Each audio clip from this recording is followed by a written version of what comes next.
Why does Ethiopia celebrate New Year in September? Why is the Ethiopian calendar 7 years behind the rest of the world? And how is this calendar deeply tied to faith, fasting, and ancient traditions? In fact, while much of the world will welcome the year 2025, Ethiopians will be celebrating the year 2018 on September 11th, 2025. To my great fellow Americans, I am filled with grief and anger at the heinous assassination of Charlie Kirk on a college campus in Utah.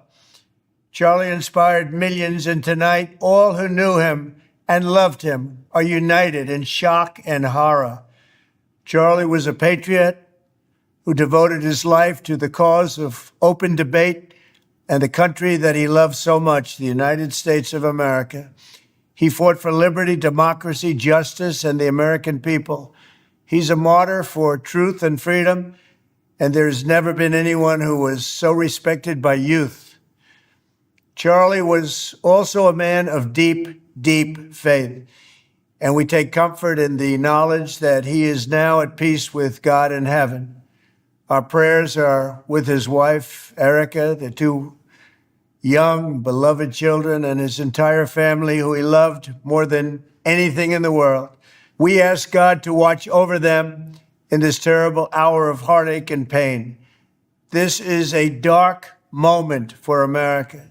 Charlie Kirk traveled the nation, joyfully engaging with everyone interested in good faith debate. His mission was to bring young people into the political process, which he did better than anybody ever, to share his love of country and to spread the simple words of common sense. On campuses nationwide, he championed his ideas with courage, logic, humor, and grace. It's a long past time for all Americans and the media to confront the fact that violence and murder are the tragic consequence of demonizing those with whom you disagree day after day, year after year, in the most hateful and despicable way possible. For years, those on the radical left have compared wonderful Americans like Charlie to Nazis and the world's worst mass murderers and criminals. This kind of rhetoric is directly responsible for the terrorism that we're seeing in our country today, and it must stop right now. My administration will find each and every one of those who contributed to this atrocity and to other political violence, including the organizations that fund it and support it, as well as those who go after our judges, law enforcement officials, and everyone else who brings order to our country. From the attack on my life in Butler, Pennsylvania last year, which killed a husband and father, to the attacks on ICE agents, to the vicious murder of a healthcare executive in the streets of New York, to the shooting of House Majority Leader Steve Scalise and 3 others, radical left political violence has hurt too many innocent people and taken too many lives. Tonight, I ask all Americans to commit themselves to the American values for which Charlie Kirk lived and died, the values of free speech, citizenship, the rule of law, and the patriotic devotion and love of God. Charlie was the best of America, and the monster who attacked him was attacking our whole country. An assassin tried to silence him with a bullet, but he failed, because together we will ensure that his voice, his message, and his legacy will live on for countless generations to come. Today, because of this heinous act, Charlie's voice has become bigger and grander than ever before, and it's not even close. May God bless his memory, may God watch over his family, and may God bless the United States of America. Thank you. Multiple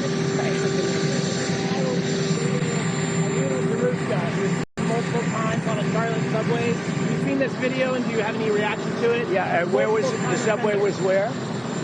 She was in Charlotte on a light train, and she was stabbed multiple times by a... Horrible. No, I haven't heard. Okay. When did this happen? It happened in August, but the video just came out. I see, yeah. I see the video. I'll know all about it by tomorrow morning. Okay? Thank you. Yeah. All right. Peace and blessings. Peace and blessings. All praises due to the Most High. Here we have another horrific incident, this time out of Ohio again, where a 27-year-old white man killed 3 black people, 2 sisters and another man, in broad daylight, 1:30 p.m., apparently for no reason. A motive has not been released yet. 2 of the girls were sisters who were about to finish med school, and another man had recently graduated from the University of Cincinnati. And police say killed 3 people, then turning the gun on himself, has now died as well. Thanks for joining us here at 4 o'clock. I'm Cherie Palello. And I'm Ashley Kirkland. This tragedy happened over the weekend in Mount Washington. WLWT News 5 anchor Chris Jacobs joins us as police reveal more on this murder. Here, they're revealing more, and still so many unanswered questions here. That suspect being identified today is 26-year-old Samuel Erickson. Police telling us he died after shooting.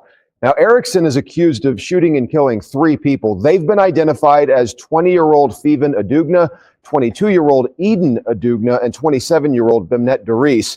This all happened Saturday in Mount Washington on Beacon Street. When police got to the scene, Doris and one of the women had already died.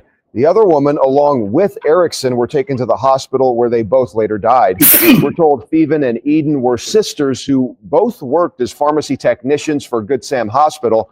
Both of them were studying medicine and were nearly done with med school at UC. Bimnet had just graduated from UC and received a new job. Now, police have not released any other information about a potential motive. We will keep you updated as we learn more. Best believe if they would have been 2 lily white students or 3 lily white students shot and killed by a black man, I mean, they would have all of the information. They would have reached out to every news agency in the book to share this story. Now, once again, I didn't even hear about this story until yesterday. The friends and the family of these individuals speak very highly of them. And so this, I think, was maybe one of those, you don't belong here type of situations that white gas station attendant saw. Ethiopians who coming over here and doing very well as a threat to his perceived whiteness or his white privilege. But he did later die. He was not, he was in critical condition for a while. So God acted swiftly. And also he probably made him suffer for a while, for him doing that. But, once again, maybe they'll investigate this more and, let us know why this evil human being did that. What is the connection, or was this just another random act of white violence? As Ethiopia celebrates its new year on September 11th, unless it is a leap year, in which case it is celebrated on September 12th, and whose celebrations usually last for a week. The Ethiopian Orthodox Church, which uses the calendar, also recognizes January 7th as the day that Jesus was born, while in most parts of the world, Christmas is celebrated on December 25th. Some months ago, I received a message from a former employee indirectly to my wife, Susan. It came from her in Australia, that the Lord was telling her to tell me, remember why you started. Right. Remember why you started. And now, as I've been pondering, why did we start? The Lord is taking us back to the very place we were at in 1999, internet and shortwave radio. And on 9/11, Doc, why 9/11? Is that what you call quinky dink? Is that a coincidence? I don't believe in him, so of course not. And you were one of the first to even start talking about 9/11 in 99. Right. Because in June of 1999, I went on the radio in May 24, 1999, and the Lord spoke to me in June and said, for 90 days, say to the radio audience, judgment starts in America on September 11. And I didn't know what that meant. A lot of people thought, they just automatically said 1999. I never said 1999, and the Lord didn't say it. He simply said, judgment starts in America on September 11. And then we go forward a couple of years to 9/11/2001, and that day our phones rang all day long, people saying, oh my, it's the prophecy, it's the prophetic word of Jesus. I had actually forgotten it. On the day of 9/11/2001, I had forgotten it, Doc, until the people started calling. And then I realized this is the beginning. And what I realized at that time is God had given me a vision in 1998. Right. And he showed me America on fire. And many of you've heard that vision. I'm not going to go through all of it. But over the summer of 98, as I prayed, the Lord expanded my understanding of that vision. And I wrote down as much as I could, nuclear war, derivatives, financial collapse with derivatives. To me, it was just so overwhelming. And it was burning in me like fire. To me, it was like, this is going to happen tomorrow. I mean, there was this urgency, tell the world, right? But as over time, beginning with September 11, 2001, the awareness came to me, and I remember on that day, all the things that the Lord showed me was going to happen were not going to happen at one time. Up until 9/11/2001, between April of 1998 and September 11 of 2001, if you would have asked me, I would have just spewed out like a fire hose, here's what's coming. And it would have just sounded overwhelming. On September 11, 2001, the awareness came to me, Doc, that vision he showed me was going to play out incrementally over many years. Right. And I knew that on September 11, 2001, that was the starting gun. Right. It had started. It wasn't going to happen all at one time. That was the starting gun. Judgment starts in America on September 11. We've been under judgment since 2001. Look at the state of this country. Think about where we were at before 2001. Yes. Think about what was happening on September 10th. Yes. And the difference in our country between September 10th and September 12th. That's right.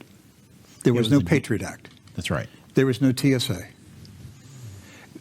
There was no surveillance cameras.